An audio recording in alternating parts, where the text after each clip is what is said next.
Yes, yes. Hello, Jack. Hi, boss. Kumusta? Jerry, Hello po. How does it feel to be back? Ayos naman. Game na ulit. Excited, oo. Parang mga 1 year, more than 1 year lang. After the Miss Universe. September yun eh. It's 2022. Pang ilang beses nagtrabaho ni Kylie? Kylie, second time. Second time. Parang ano yung difference ng working relationship nyo from your previous project? Yung before kasi, first time namin nagka-work. Tapos, nag-run yung show for, I think, 4 or 5 months. And that time, kailangan talaga namin mag-collab sa isa't isa. Kami lahat na artista. So, may mga adjustment that time. And gano'n naman kasi pag nakatrabaho mo na sa artista, the next project na magkakatrabaho ulit kayo, mas alam nyo na yung atake nyo sa isa't isa, alam nyo na yung preparation nyo sa isa't isa. So, si Kylie kasi napaka collaborative. So, meron siya mga input na gusto niyang kung paano namin atakein yung eksena. And then, with the help of our coach sa acting coach sa set, nagagawa namin naihimay namin na maayos yung bawat eksena. Nagagawa namin ng maayos. And working with her, nakatrabaho ko na before, sobrang komportable na ako sa So, walang kapaan nangyari, walang adjustment and all? Wala na, parang yun ang bonus pagka nakatrabaho mo. Kasi most of the scenes before sa Bolera, kami rin lagi magkasama. So hindi ka nanibago no? Because of meron naman palang para may training or workshop.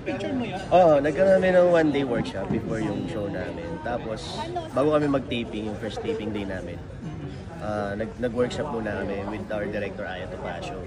Tsaka yung coach namin. Kaming apat nila, Kuya Gabi, ako, si Hazel, si Kylie. Tapos, syempre, kailangan lang namin, ang tawag namin doon, parang compatibility Workshop. Na kailangan lang namin ilinya yung mga obligasyon ng bawat character namin na yung mga description ng character namin tsaka yung mga hilig ng character namin kailangan lang namin himayin para pagdating sa set may preparation na kami bawat character. So yun, nag-workshop kami sa araw para lang doon kasi siyempre yun sa amin iba naman yung character ko sa Bolera, iba yung character ko dito sa My Father's Wife. So ito kasi mas more on relational eh. May relasyon kaming apat. Medyo ganun-ganun kayo, intertwined. Si Kuya Gabi, tatay ni Kylie, si Kylie, best friend si Betsy naman, na si Hazel, girlfriend ko. Tapos, naging asawa ko si Kylie. Tapos naging asawa ni Kuya Gabi si Hazel. Kasi parang complicated, diba? No? So pag ganun ba yung project, the material itself is so complex as compared to the previous ones? Nag-ano ka talaga ba? Tawag dito, parang meron bang extra effort para mag-aral maigi? Extra effort kasi yung sa amin kasi first scene yung preparation namin. Kumbaga ano obligation ng eksena na to, ano yung kumbaga tawag namin dun yung choice mo sa character mo, kung sino yung choice mo ng character mo para mapunta ka rin sa eksena, ganun. May mga preparation eh. Ang hirap explain kasi yun yung mga techniques namin sa workshop. But meron naman kaming way para mapunta kami dun sa scene and yung character namin mabuo na yun talaga yung makita sa camera. Jack, medyo limited kasi nakita namin sa trailer, no? Pero, what we saw was it's drama, especially sa side mo. How does it feel na parang you're given this kind of project na nalitest yung acting ability mo? Mas challenging sa akin yung magpatawa talaga.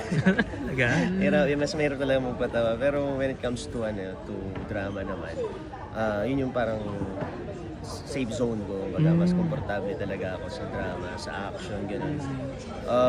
Kasi parang totoong buhay naman yan eh. Nangyayari naman sa totoong buhay yan eh. And yung pag-interpret natin sa mga characters, lalo na sa mga situation, kailangan tao pa rin, di ba? So parang mabilis naman siyang mahugot yung emotion sa mga ganong klase na experience. Mahirap is parang minsan yung yung malaking galit, yan, medyo medyo, syempre hindi naman tayo magalitin, di ba? May mga ganun, may kanya-kanyang weakness din. Pero what do you like about your character? Ang gusto ko rin sa character ko, ano siya as a lover talaga na parang gagawin ng lahat para dun sa karelasyon niya. Dumating sa point, siguro spoiler alert na rin, na pares kaming nursing student. Pinag-aaral ko si Hazel sa Astoria. Tapos tumutulong ako sa parents ko kasi parang single mom siya, gano'n. Tapos nung nag-develop naman ako sa character ni Kylie bilang Gina, ibang love naman din yung nangyari kasi daming plot twist talaga. And how do you relate to that character naman in real life?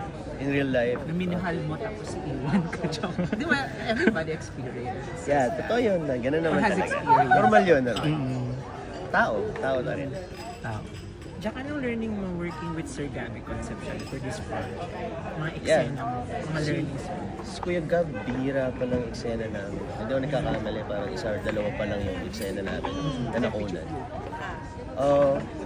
Alam mo, yun ang masarap makatrabaho talaga yung mga veteran actor na. Kasi, ano na yun, parang matik na sa kanila eh. Yung parang hindi ka na nga nag-a-adjust. Sila pa nga yung nag-a-adjust sa mga kabataan. And matututo ka sa kanila through professionalism, hindi nalilate, alam yung script kahit gaano kahaba. Nakakatulala nga minsan na monologue yung eksena ni Kuya Gab pero parang wala lang sa kanya. And napaka-natural yung dating niya. So parang ganun pala yun. Sabi ko, for example kasi pag characterization, nasulat kunwari medyo konyo yung writer. Pero ano ka, ang role mo is sa slum ka nakatira. May license sa mga kami or pwede na mga kami mag-ask sa director to change the lines na masaakma sa character na. Which is parang yun yung natutunan kay Kuya Gab na bilang Robert, yung character niya na loving father, maraming ding pasanin sa buhay. Makikita ko paano yung deliver lines na as his character. Last one na lang, Jack, is this the only project na ginagawa? Ngayon, medyo sa Pipito rin. Para may semi-reg din yata ako sa Pipito kasi yung character ko, binigyan ng parang yung reg character ko before binalik, parang gano'n. So Pipito tapos yan, my father's wife. BCS din. Marami ka talagang ginagawa. So far ngayon, mas more on mga appointments sa negosyo eh. Kasi gusto ko talaga mag-discover ng mga bagong businesses. Both sa showbiz. Thank you. Thank you. Jack, ano na lang, photo na lang quick.